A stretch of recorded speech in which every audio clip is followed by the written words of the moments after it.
affect us. Sustainable development is development that meets the needs of the present without compressing the ability of future generations to meet their own needs. But what does that mean? Everyone understands the need to grow their economics, but not everyone takes into account the negatives that unbalanced economic growth can have on the environment and on people's well-being. It's time to change that by looking at the world in a different way. The Sustainable Development Goals will help us to do that. If you want to know more about the Sustainable Development Goals 3, let's go to our webinar.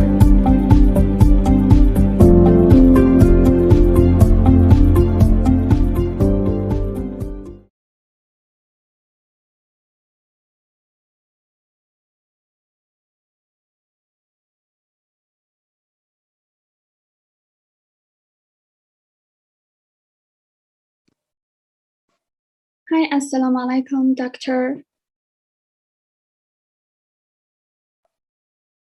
Can we start now? Okay.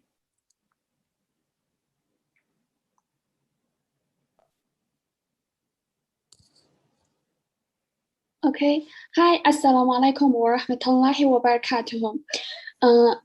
Assalamualaikum to all my viewers, and good morning, everyone. Welcome to the SDG webinar series and conduct on the professional speech communication course. So by the end of this webinar series, there will be a question and answer session if you have any ask the speaker. So before we go any further, I would like to ask my audience to confirm if you can see me and hear me. Can you hear me right? Okay. Yes. Okay, thank you for your responses.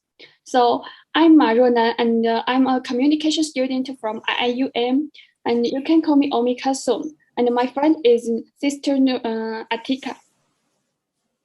My name is Atika binti Cheah. You all can call me Atika. Thank you. Okay, so I'm so excited to have you here with us to discuss a topic that is very close to our lives. So before we start, let me explain briefly about today's discussion. So today we will discussing about SDG Sustainable Development Goals 3 and the good health and well-being with disability inclusion. So as we know, the ensure healthy lives and the promoting well-being at all age is essential to sustainable development. So correctly, the world is facing a global health crisis. Unlike any other COVID-19, is spreading human suffering. So destabilizing the global economic and the lifespan of people around the globe. So before the pandemic, major progress we made in improve the health of millions of people, but we still have a lot of questions and about the health of people with disabilities.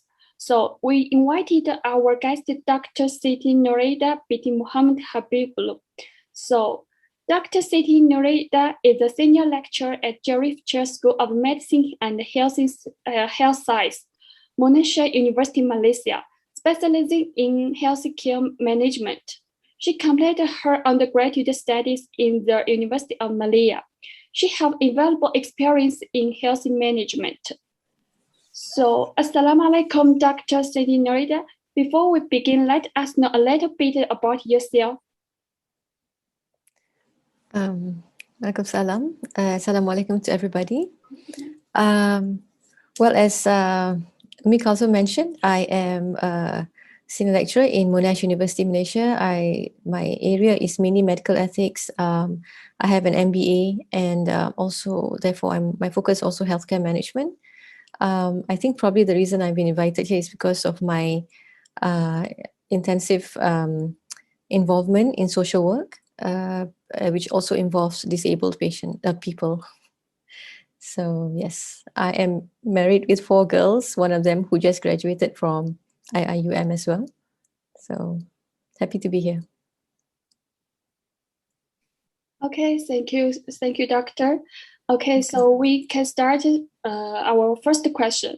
So, based on your years of work experience, how does SDG3 good health and well-being effectively help people with disabilities?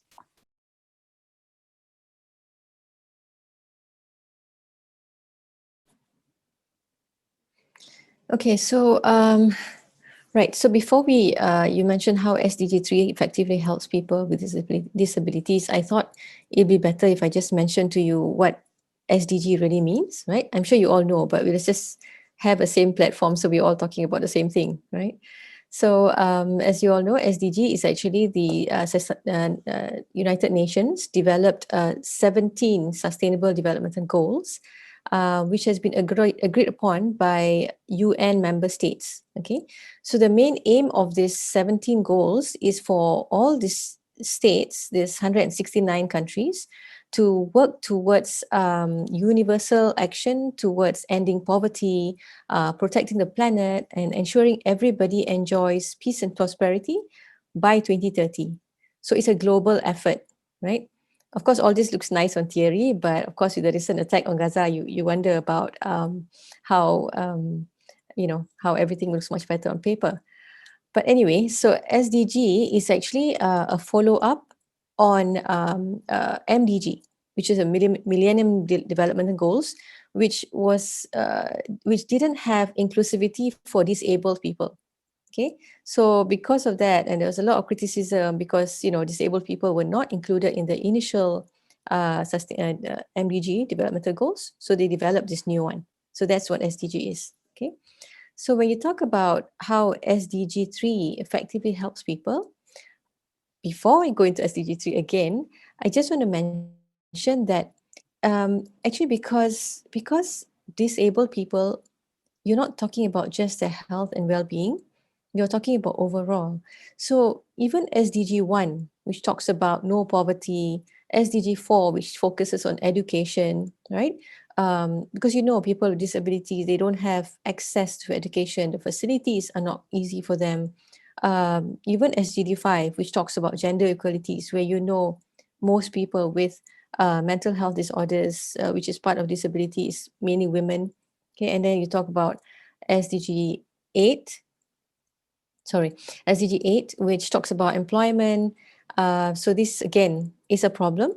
SDG 10, you're talking about reducing inequalities. So you have to understand that health and well-being, right, means it's not just about human rights.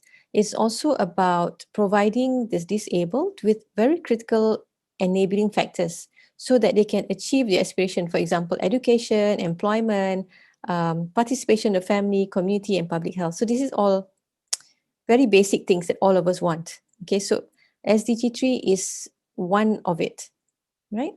I'm just recalling. As I was preparing this, I remember my patient who had osteogenesis imperfecta.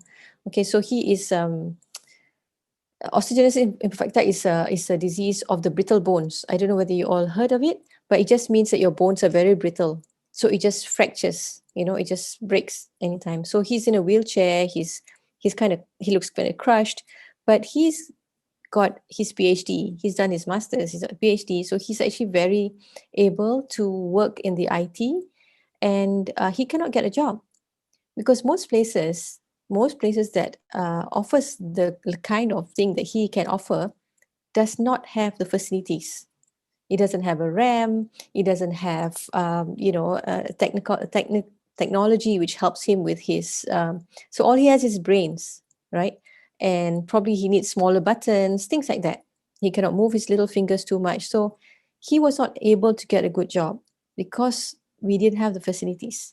Okay, so yeah, and then so finally he started freelancing, and then people didn't pay him, and it was really bad for him. He was a patient of mine. He passed away when he was about 3-4 years ago. It was inevitable that he dies because of his disease, but because we are not prepared to face and to accommodate people with disabilities, they are not able to have a normal standard of living the way that we can. Okay, so so when we talk about SDG3, now we reach SDG3 to your question. Yes, of course, you want to optimize health and well-being people with disabilities because that will achieve SDG3. And SDG3 has actually focused on a few areas. Okay, so one of them is, of course, on to reduce death from non-communicable diseases, promote mental health and well-being. So, namely, is basically prevention and treatment. So, people with disabilities, they just need the same thing that we do, but they have a higher health and well-being need. Okay, for example, basic things like mental health disease, deficient limbs, they're like tempang and stuff like that. All this requires consistency in treatment. Okay, when we talk about consistency in treatment, it's not as easy as it is for us. We don't just make an appointment and then we go visit the doctor. For them, it's getting the transport, making sure the transport is big enough to take the wheelchair, making sure someone is at home, take care of the kids, taking off time off your work so that you can bring the patient to the hospital. So it's not as easy. And can you imagine the waiting time while you're in the wheelchair, or when or when you have someone with a mental disorder, so it's not as simple as sitting down on our chair waiting for our time and playing our phones. Okay, so prevention and treatment is something as simple as it sounds. It's not the same for us as people who are who are not disabled. Okay, when I was in Hospital Terengganu before, the clinic ends at 1 p.m. Okay, so by 12:45, the nurse will say, "Okay, no more patients." But then you have people. I remember I had this boy who was cerebral palsy. Cerebral palsy is someone who's brain injured. Okay, so he's lying down and not being able to do anything. So he always comes late. The mom always brings him late, and nobody ever wants to see him because it's lunchtime. So the thing that's important is you have to remember for them, because they come from Kuala Berang or Dungun, I can't remember, which is about 3 hours drive to Kuala Terengganu. Okay, and for the mom to bring the child there, these are not rich people. She has to find someone, she has to rent a car. This was before Grab and before, everything that we have right now. So she has to rent a car. She has to find someone to take care. So there's a lot of things that needs to be done. And by the time they arrive, people don't want to see them because it's after the time. So this is something very important. We can put every policy inside for the disabled to help them, but if we don't see that their needs are different from those who are, their needs are the same, but their facilities and the amount of heart they need is different from the rest of us, then there's no point putting up all the policies that you want. Okay, so one is so SDG3 focuses on prevention and treatment. The second thing is they focus on promotion of mental health and well-being, where many people are not educated and have really poor awareness about the issues of disabled. Okay, so sometimes it's just the outward appearance, but they actually have normal intellect, just like my patient Saiful, the guy with OP, osteogenesis imperfecta. So, and many of them are shunned, just because they look different and they cannot keep up with you physically. So I think promotion and mental health and well-being includes education, health campaigns, awareness for the general public. Okay, of course, you also have to have awareness for the disabled to inform them. There are many programs by Ministry of Health to actually encourage them to come in. Okay, so SDG3 also focuses on trying to have a universal sexual education and reproductive services for them. Okay, because we are all under the misperception that people with disabilities do not have sexual activities and therefore do not produce children, which is totally untrue. Okay, like I said, they are normal people, they have normal needs. So we need to look into that, because we have to offer them the possibility of birth control based on their needs and based on their abilities. Okay, so I think that's generally how SDG is trying to help. SDG3, sorry. Okay, Yeah. thank you, Doctor, to share some experience So we need to know how to help, effectively help the disability in our life, right? So proceed with the second question. So how health problems related to the disability can be treated?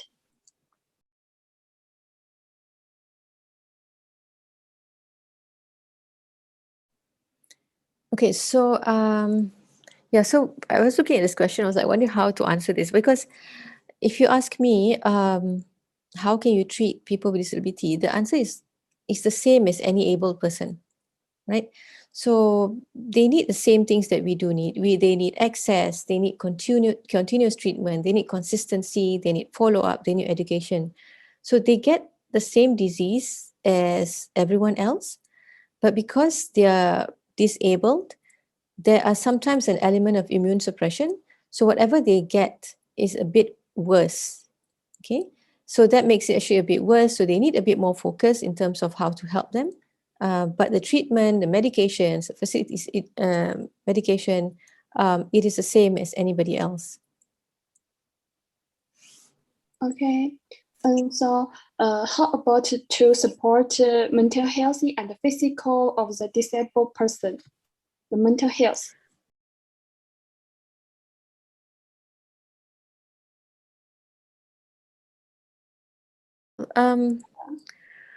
Okay, so I guess the main thing that they will be lacking when it comes to mental health and also the other types of health is accessibility to healthcare, because they are totally dependent on their caregiver, right? So they are dependent on a caregiver, and it doesn't. So it's very difficult when you're totally dependent on someone and you cannot do anything about it, right? But in case we're talking about, in this case, when you talk about mental health and physical, how to support them, again, of course, is education and awareness. Okay, we need to educate and make aware to the general public the plight of the disabled, right? Because they're actually not asking for charity, right? They're asking for their rights. So to support their mental health, we need to remove these negative perceptions towards people with disabilities. Okay, there's a very negative perception towards them. We need to provide specialized trainings for departments, for caseworkers, for general public. Okay, and not just the health sector. It has to include everybody else, because when it comes to disabled, it's not just the health sector that needs to be looked into. It's everything. It's the education and also the employment areas. Of course, we need to have better collaboration between agencies. For example, Health Ministry and Welfare Department. So the Health Ministry focuses on the disabled, and the Welfare Department is supposed to follow up them at home and everything. So the mental health is something very precious. You cannot have like a breakdown in communication. You cannot have someone treating it and then forget about it in 6 months, they come and visit you. So it needs consistency. So there needs to be a collaboration, a proper collaboration between Ministry of Health and the Welfare Department. In Malaysia, unfortunately, our current scenarios, most of our patients with disabilities, it's evolves around our socio-economic factors and also homelessness. Okay, a lot of stigma and a lot of education is required. As I mentioned, family support is an issue. Sometimes the mentally disabled people have to, support themselves, and sometimes they have kids. Okay, so it makes it actually very difficult for them. Sorry, this topic actually brought me back to a lot of my patients before, so I keep mentioning them. There was this boy who had he was only 21. Okay, so anyway, he actually had an accident, and he at a palm, palm palm estate, oil palm estate, and he became tetraplegic. So he couldn't move from the neck down. He was only 21, and they sued the company, and he won more than $1 million. But every day I'll sit and talk to him lying in the hospital, and he doesn't have a single cent. All of his money has been taken by the family, and the money is supposed to be taken care of him. Okay, so this is one of the problems, and they develop mental health issues when they lose out a lot. Okay. All right, thank you, Doctor, for the explanations. Next, we move to the next question, which is how to prevent people with disability from other diseases, because some of them, like, they already facing with disability, have a difficulty. So how to prevent them to make sure that they will not from another disease. Yeah, I mean, again, it's education and awareness, and they need consistent follow up. And when the doctors follow up, we have to follow up properly to ensure that they don't develop something new without us realizing it. And it's not just the doctors at the hospital; it's also the people, the caseworkers who visit them at home. But I think here the more important thing would be that uh, we need to prevent patients from we need to prevent patients who are well from developing disabilities, right? For example, we have so many diabetics, hypertensions, people with high cholesterol, and it is no more a disease of the old. We're getting like 30-something-year-old people developing kidney failure because they don't take care of diabetes. We're getting those kind of things. So we need to ensure awareness so our young don't develop disabilities by getting strokes and heart attacks at a very young age. Okay. Next question. Is that do people with disability in Malaysia specifically have basic health service and use safe, high quality medicine? Because some of them need to refer their specialists. They have just on specific medicine. Do in Malaysia we have that one too?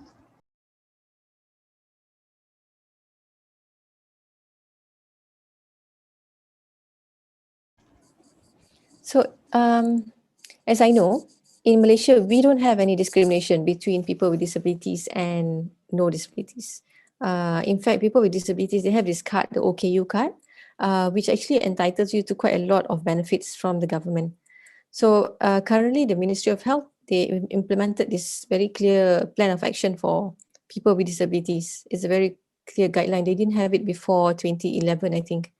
So it actually is basically to improve healthcare of patients with disabilities.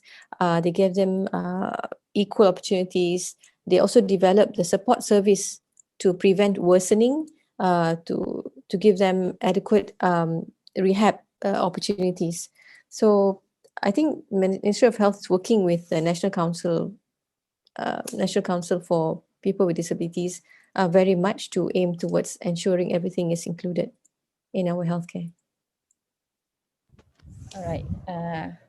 That's I next question is, during this epidemic that we know that currently we are facing with COVID-19 pandemic, so how people with disability impact on how to they get access for medical assistance, because the tendency for affected to them is high. So how there is in medical services or counter that provide them to assist in medical.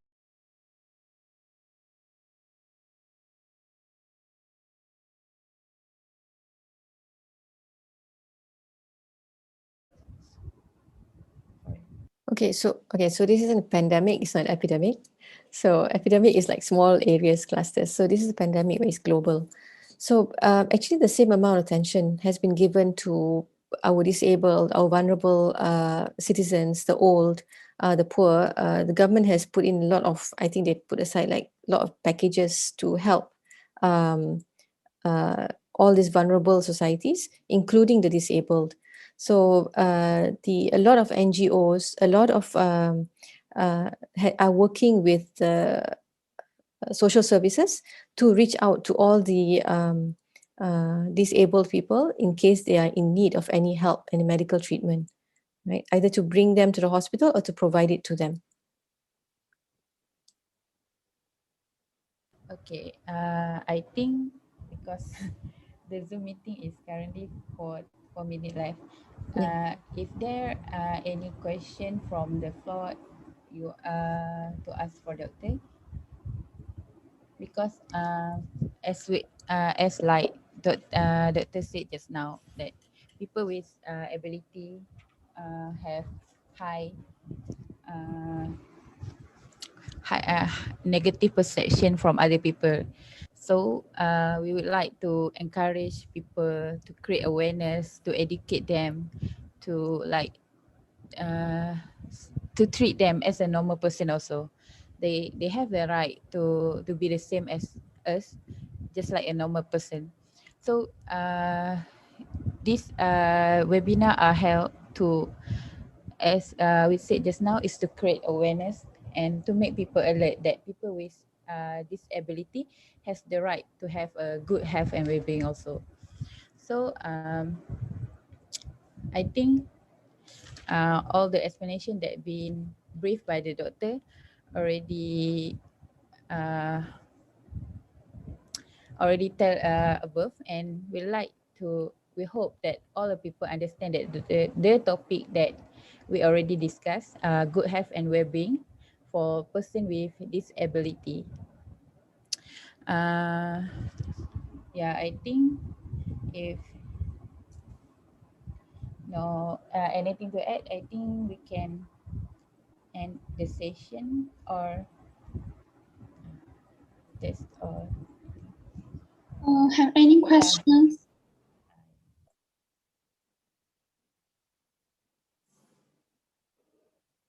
Okay. Okay. No question. Okay. Once again, thank you for Dr. Siti Noraida for being able to join this webinar and to share more knowledge to us. Thank you. Thank you very much. Sorry for the circumstances. No, everything is fine. Thank you. Thank you so much. I just hope I just hope you realize the importance of us versus policies. Okay. So you have to be humane. All right. For joining us. Okay. So I can leave now, or is Yeah. Okay. Thank you very much. Thank you. Assalamualaikum. Waalaikumsalam warahmatullahi. Thank you everyone for joining us. Thank you. You are welcome. Sorry. Oh my God. The time limit is already one about to finish. Thank you. Thank you, guys.